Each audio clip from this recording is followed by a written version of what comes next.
France Bleu Gare Lozère. 7h49, Vincent Bouget, chef de file du PC à Nîmes, et notre invité ce matin, Tony Cellier. Vincent Bouget, bonjour, merci d'être en direct sur France Bleu Gare Lozère. Bonjour. Vous êtes qualifié pour le second tour des élections à Nîmes. Est-ce qu'il y a urgence, selon vous, à réaliser ce second tour dès maintenant, dès le mois de juin? On l'attendait après l'été. Écoutez, c'est une question. C'est pas nécessairement à moi qui n'ai pas toutes les informations sanitaires à prendre position là. Enfin, on nous a déjà fait tenir un premier tour sans qu'on ait plus d'informations. On s'en est rendu compte après que c'était une très mauvaise idée que de le maintenir, après ou sur le moment. Donc aujourd'hui, on va attendre le débat à l'Assemblée et puis on verra bien ce qu'il en est. Si ça doit se tenir en juin, c'est que c'est une chance que l'épidémie soit derrière nous. Sinon, il faudra reporter en septembre. Bon. Matignon saisit aujourd'hui le conseil scientifique pour lui demander son rapport sur l'organisation de ce second tour. Ça peut pas se décider tout ça dans la précipitation. Vous aussi, vous avez besoin d'un peu de temps, d'avoir une échéance, de vous préparer. Il y a une campagne à faire. Bien sûr, il y a une campagne à faire. Alors, on savait que juin était toujours une possibilité, malgré tout, puisque c'est cette date-là qui est annoncée. Donc, mais il y a besoin effectivement de se retrouver. La plus grande difficulté est celle de ne pas pouvoir se rassembler nombreux pour discuter, pour travailler. Donc ça, c'est compliqué.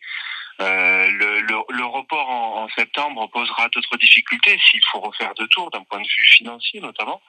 Donc quoi qu'il en soit, ça va être très difficile à gérer. Mais effectivement, il faut nous prévenir assez vite. En même temps, entre un premier et un second tour, on a toujours qu'une semaine d'intervalle. Donc vous êtes prêt, s'il le faut, à attaquer ce second tour. On l'a compris. Vous êtes candidat à la mairie, mais vous êtes d'abord, Vincent Bouget, prof en lycée à Nîmes.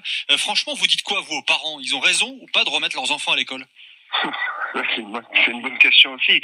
C'est très compliqué parce que effectivement, le confinement a été très long et il y a beaucoup d'enfants pour qui ça a été particulièrement difficile, beaucoup de familles pour qui ça a été particulièrement difficile et on se rend compte que l'école c'est quelque chose d'important dans notre société, que c'est pas qu'une garderie non plus, et donc il y a certainement des enfants qui ont besoin de retourner à l'école, mais les conditions dans lesquelles ça se fait pose beaucoup d'interrogations d'un point de vue sanitaire évidemment, mais ça encore une fois c'est très difficile de démêler le vrai du faux sur les conditions sanitaires.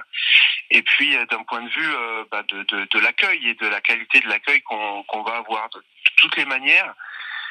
Si on pouvait élargir, à mon avis, les conditions d'accueil faites aux enfants des soignants, réouvrir l'école à tout le monde est compliqué. Donc il faut qu'il y ait des tout petits groupes et que les profs sur place vérifient bien, parce qu'ils sont eux les premiers menacés d'un point de vue sanitaire, vérifient bien que les conditions soient respectées le plus possible. Voilà.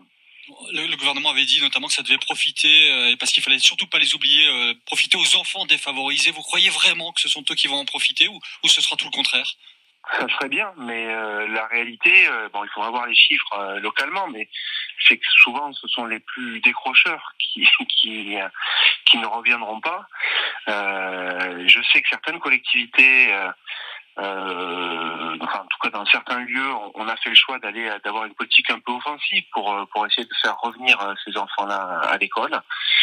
Et donc je suis pas sûr qu'effectivement ça profite à ceux qui en ont le plus besoin. Mais ce que je voudrais dire, c'est que les collègues, et notamment en primaire, en maternelle aussi, mais en primaire, ont fait un travail exceptionnel pendant 2 mois, en essayant de joindre toutes les familles systématiquement. Et il faut pas croire que c'était 2 mois de vacances. Il y aura encore beaucoup de boulot là, et ils vont devoir assurer le présentiel et le distanciel, et c'est un exploit, quoi. On souhaite bon courage à ces professeurs, on souhaite du courage aussi au personnel soignant. Tiens, justement, on va s'en bouger. C'est connu, les profs ont beaucoup de vacances. Vous êtes prof. Vous avez entendu ces députés LaREM qui invitent les Français peut-être à donner des congés au personnel soignant. Vous êtes prêts à donner une semaine? Oh, mais c'est vraiment scandaleux, quoi. Cette façon de culpabiliser les gens qui ont travaillé. Écoutez, les profs, ils ont travaillé pendant 2 mois pour venir en aide et avoir une politique de solidarité par rapport aux soignants. On a parlé d'un plan pour l'hôpital. Les soignants, ils ont besoin certainement de vacances, mais ils ont besoin aussi d'augmentation de salaire. Et là, le gouvernement et les députés En Marche sont beaucoup plus silencieux là-dessus. On attend toujours la prime. Et donc, de faire culpabiliser le reste des Français, c'est assez scandaleux, moi, je trouve. Et je pense qu'il y a d'autres sources de financement qu'on n'a pas mobilisées jusqu'à maintenant. L'impôt de solidarité sur la fortune a été retoqué. On n'a pas réussi à le remettre en place. La flat tax est toujours là. Les impôts sur les dividendes sont restés lettres mortes. Bref, on a beaucoup de... Si on veut trouver de l'argent, on peut le trouver bien ailleurs que dans les poches des Français qui ont vécu pas 2 mois de vacances, mais bien 2 mois de confinement, et c'est tout à fait différent. On regarde devant, Vincent Bouget. Vous êtes fan de foot, beaucoup de monde le sait, sur France Bleu Gard-Lozère. Vous préférez quoi, vous, pour le Nîmes Olympique?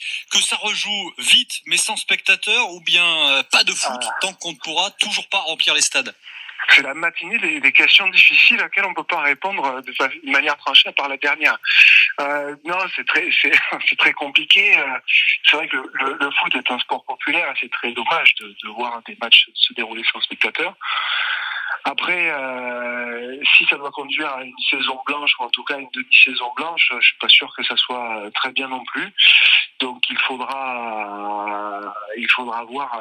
C'est toujours pareil, les conditions sanitaires maintenant. Alors on sait que ça peut s'améliorer, et on verra aussi à la reprise à l'automne comment ça en est. Donc non, pas de saison blanche pour le foot. Je pense que ce serait compliqué, y compris pour l'entretien physique et la carrière des joueurs. Est-ce qu'on peut réduire de moitié la capacité des stades? Je suis pas sûr non plus. Donc ça sera encore une fois une solution qui ne sera pas une bonne solution, mais la seule possible, en espérant qu'il y ait une belle saison l'année prochaine.